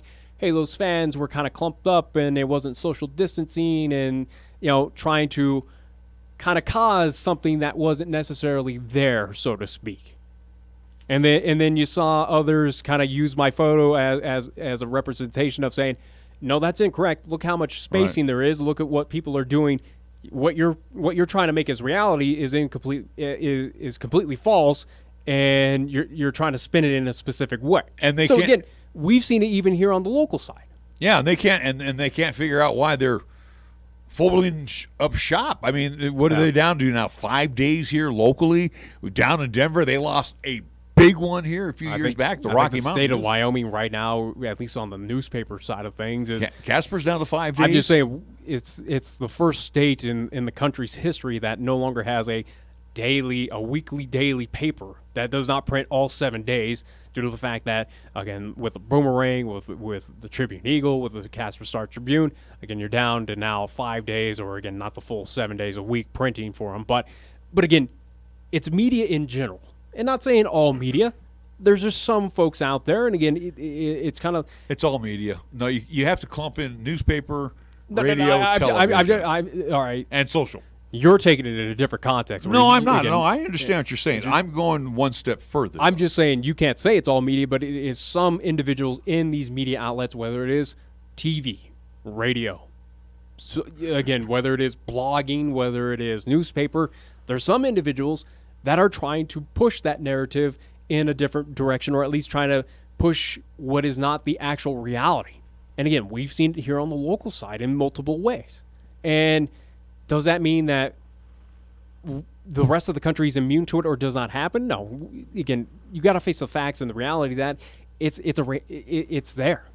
And it could be the cause, or it could be the situation of why we are seeing on a sports level in the NCAA, or at least in the pro level or high school, decisions that are causing these conferences to opt out, or Colorado as a whole, again, that activity association is down there to shift all sports to spring. It could be the reason why, but who knows? Again, it's the beauty of technology, but also too, it's the ugliness of what we're dealing with social media, with the ease of access, where everyone has a voice, everyone has an opinion. And in the year of 2020. Everything has come to a head. I mean, this is like a zit that has been popped, and now here's all the problems associated with that right now. And I mean, everything. There's nothing. I hate to use the words like this, but there's nothing good that's coming out of anything right now. Believe it or not, the only thing I can say that's good right now, really that's good. State championships for Cheyenne for the post-6. They got the baseball season, no problems. No. Cheyenne Extreme, they got their softball season in, no problems. And today was the first day of football practice. I tip my cap. Everything is going according to Hoyle, the way it should be going. I feel confident that this state, if it goes forward, and again, no hiccups at least arise, that football will play all the way to a state title game. We will have that. We should have fans in the stands, too. We should. I don't anticipate that Risky or Okie Blanchard or South High is going to have full stands this season. I think that is a absolute reality. That's a guarantee. But, yeah, without a doubt, again, whether it is the capped out 250 that we have as of right now, or does the governor get a little bit more relaxed and say, hey, 500, 1,000 could be I hope the governor doesn't turn the microphone over to that state epidemiologist because, again, I don't want to hear the Fauci minor bird. We're going to take a timeout. We'll be right back after these words here on 1480 KRAE. 1480 KRAE is your home for live play-by-play coverage of high school basketball and football. Hi, this is Nick Brody inviting you to hear all the play-by-play calls of East, Central, and South football and basketball. You'll hear the conference action along with the postseason, and during the basketball season, 1480 KRAE features both boys and girls games. Catch all the exciting calls on AM 1480 KRAE, also streaming the games worldwide on the web at 1480KRAE.com. At First Tier Bank, we are proud to be a member of this great community and will always support all of our high school athletes. First Tier Bank takes great pride in sponsoring the live broadcast of the games and would like to wish all of our teams good luck. We share the credo with Newt Rockney when he said, "One man practicing sportsmanship is far better than 100 teaching it." It's all about the high school sports at First Tier Bank, 1508 Stillwater Avenue, Cheyenne. Capital Lumber is number one in Cheyenne. Are you listening? We're all the lumber store you'll ever need. Since 1966, family-owned and operated Capital Lumber Company has been the stop for all lumber, paint, tools, accessories, remodel and do-it-yourself projects, and so much more. Now, Capital Lumber Company announces the beginning of a tasty relationship with Traeger grills, as they now have in stock several models of Traeger grills, along with pellets and accessories. Capital Lumber Company at 1222 Dunn Avenue in Cheyenne. We are the key to your cleaning success. The Key People that provides affordable office and professional cleaning services for over 40 years with exceptional customer care. All of our contractors have background checks and are licensed and bonded. We guarantee you a safe and secure service that is tailored to your individual and business needs. The Key People do not impose year-long contracts, and all quotes are free, confidential, and personalized. Call the Key People at 1-800-468-8283. That's 1-800-468-8283. Versatility and value come standard with the new 2021 Kia Seltos. AJ Miller here for Kia of Cheyenne, and this small SUV is made to do more for less money. Seltos comes with impressive standard features and available options like all-wheel drive, turbo power, heated front seats, wireless phone charger, 10-inch touchscreen, or Bose premium sound. Stack up Seltos next to the competition. Come by Kia of Cheyenne, call 775-0123, or go to KiaofCheyenne.com, and we'll make it easy. Emergencies still happen. In the event of a stroke, heart attack, or cardiac arrest, minutes matter. Cheyenne Regional Medical Center wants you to know we are still here for you. Emergency responders and our medical professionals have implemented additional safety precautions to keep everyone safe. So if you are having a stroke, heart attack, or cardiac arrest, don't hesitate. Call 911. It could save your life. Cheyenne Regional Medical Center stands ready to help. Chick-fil-A at Windmill and Del Range across from Powers Field is a proud sponsor of our high school and LCCC student athletes. Chick-fil-A always offers 2 convenient drive-through lanes to pick up your order if you are on the go. Plus, they have an excellent dining room for the whole family. And remember to order ahead. Use the Chick-fil-A app on your phone. Stop into Chick-fil-A today, open Monday through Saturday, where you can enjoy breakfast, lunch, and dinner. Your home for the real chicken sandwich taste. Chick-fil-A, Windmill and Del Range. You can actually get something good for your health at a drive-through window. When you order your next prescription from Medicap Pharmacy, call ahead and use our drive-through window. Or you can call for free delivery. You can even log on to Medicap.com and order a prescription refill. Your Medicap pharmacist will call you to make arrangements for pickup or delivery. Medicap Pharmacy will always make time for you. Medicap Pharmacy, 1947 Bluegrass Circle, next to Texas Roadhouse in Cheyenne. Or call 635-3712. Here's the latest weather forecast on 1480 KRAE. Weather-wise for today, mostly sunny, expected daytime high near 81 with a chance for showers and afternoon thunder. For tonight, partly cloudy and a chance for evening showers and thunder boomers are low down to 54. Tomorrow, Tuesday, continued mostly sunny. We're calling for a daytime high near 89 with a slight chance of showers and afternoon thunderstorms. And for Tuesday night, a partly cloudy sky or low down to 55 and a slight chance for evening showers and thunder boomers. Got something to say? Then get it off your chest right now. Phone lines are open. at 307-514-1071. Make your opinion count and call the show. Wyoming Sports Talk today.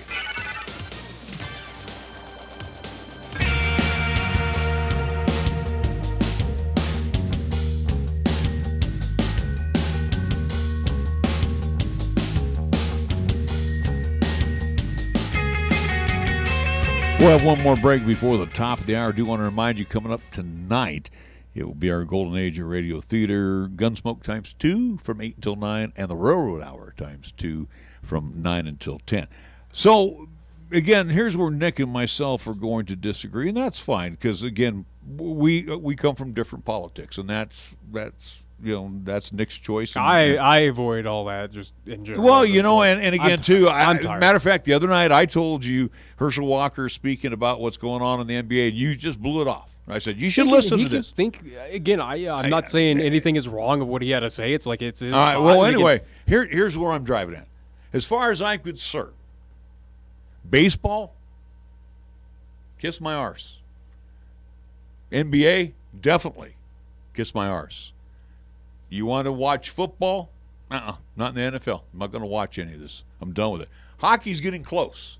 Hockey's getting close because they're doing a little bit of this. Barely watch hockey anyway. So. No, but they're starting to do a little bit of that kneeling too, and I'm not too thrilled about it. Then don't watch. I won't. You live. I won't watch it. But here's what I will tell you. I'll tell you what I watch. Your hermit self and no, I'll watch golf. And if I have to watch golf reruns, I'll watch golf reruns. Oh boy. So watch the PGA. But here's the interesting point I'm driving at.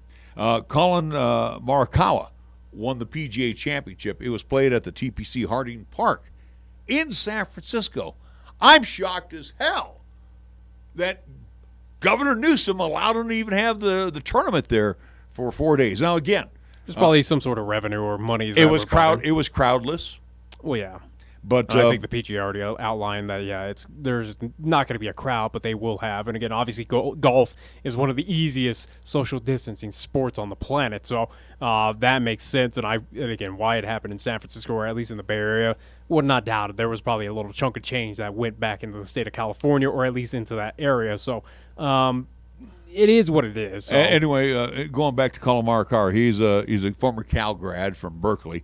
And as he ended up winning with a 2-shot victory at the PGA Championship. But, yeah, things that just kind of not being political on this one is like they're allowing this to be in San Francisco, or Newsom's basically got everything shut down. Not necessarily. Again, it's bizarre of what's happening in some of these states where it's bizarre world. And even what I'm learning, again, as I'm preparing next week, and again, next week we won't have a show due to the fact that I'll be in Orlando, Florida, but Florida, where people are saying, hey, it's like this, but then looking into it and seeing the reality, well, actually they've been not as careless as what people are saying, and it's not as free as you think it is. Again, who knows at this point in time? Are there things that probably add to the situation, or at least where, again, you have a golf tournament that happened in a state that's supposedly closed? Could there be monies exchanged, or at least the PGA saying, hey, here's a chunk so we can play, and this is how we'll make sure that's social distance? Who knows at this point in time? Again, it's almost right now it's exhausting to figure out, or at least try to piece together what is going on in this world. What are the causes? What is happening, especially on the sporting world, where what is really happening? And again, we're seeing that kind of confusing time just down the road in Colorado and Fort Collins with CSU, as we alluded to and we talked about. And what's been the big news out in this part of the world is the allegations of, again, racism, the testing allegations of CSU. Is that even true? What is what's true? It's kind of, what is reality? What are the facts? What are the facts? The real facts? What is reality right now in 2020 at this point in time? Reality has been the state of Wyoming. That's what's been reality. Think about it. Yeah. I mean, we have pulled it off. We have been asked to do certain things. And again, I'll tell you, I'll give you a case in point. I'm not thrilled going to the grocery store now where they ask me to wear a mask. But yet, I went the other day. Don't get groceries or order them online. No. The other day, I saw 3-4 people in there that weren't wearing masks. Yeah, it's confusing at this point where it's like, are we supposed to? Or are we not? Nobody was walking them out the door. And that, again, that to me, that is fine in a way where it just tells me about we're in a very unique state right now. But also, too, that again, in my mind of what you're talking, again, on the grocery store kind of thing where, again, those people weren't kicked out or forced out. Again, that's kind of at least in my mind, a positive thing where, hey, we're not in that kind of, authoritarian kind of state where socialist state right now. Where, hey, get out of my store. But again, those stores have they have that right to do. But then again, yesterday, and as I was leaving work, and they had all these baseball games going on, whether it was at the Cheyenne Junior League or over at Converse. And there was a lot of people out there. Now, some were sitting in stands. Some were sitting, in folding chairs along the baselines. But the bottom line is we as a country, for the most part, have done what has been asked. Hey, social distance, wash your hands, wear a mask, blah, blah, blah, blah, blah. But here in Wyoming, again, maybe because it's less population, but we've proven it out at Powers Field. We've proven it out at Converse. You and myself saw it at Gering when we were there to watch the Western Expedition League, the Expedition League, and watching the Western Nebraska team play. My point is, out here, maybe the rest of the country should take a look at what we're doing. South Dakota, same thing. We are pulling it off. And nobody's getting sick what we're doing. At least we're not seeing the massive spikes like the rest of the country. And again, we're not seeing the numbers like the rest. And again, that could be due to the population. But even if you did a baseball game, you can't say that people aren't getting sick due to the fact that it can be asymptomatic. Where again, in my thought, or at least again of how active I've been since everything kind of reopened Memorial Day in May out in this part of the world, where again I've been out and about, been to local bars, interacted with people, again had the interactions, again close, whether hugging or blah blah blah from there. But I'm at the fact where, or at least the reality where, if this thing is as viral as it is, confident that we know it's in this state, we know people have it. And I feel like I'm in that position where I've had it, it's in my system, and just going forward like that, as is. Again, I feel like I'm one of those asymptomatic kind of, at least, personnel that got in contact with it, and it is what it is. So again, you can't really say people are not getting sick from it, because again, due to that asymptomaticness of it, where you could catch it, but you're not showing those symptoms, so to speak. Okay. I'm just saying. I'm just saying. Again, we agree to disagree on a lot of our philosophy. If this thing is as viral as everyone is anticipating, or at least of what they're saying, again, the odds that you've not already come in contact with it and you just don't realize it, again, I feel like those odds are just really just... Okay. But you believe whatever you want. No, I just... I look at the facts. The facts are right there. I look at the facts as well too. Again, if it shows asymptomatic, I have the confidence that I've probably been in contact with the thing. Okay. I honestly, you probably have too. Real quick, I want to wish my daughter, your sister, a happy birthday today. My daughter Marissa, celebrating birthday number 26. So happy birthday to you if you happen to catch us on the YouTube side or Periscope via Twitter. So. And if anybody knows her, you could say, hey, Pops at least said happy birthday to her live.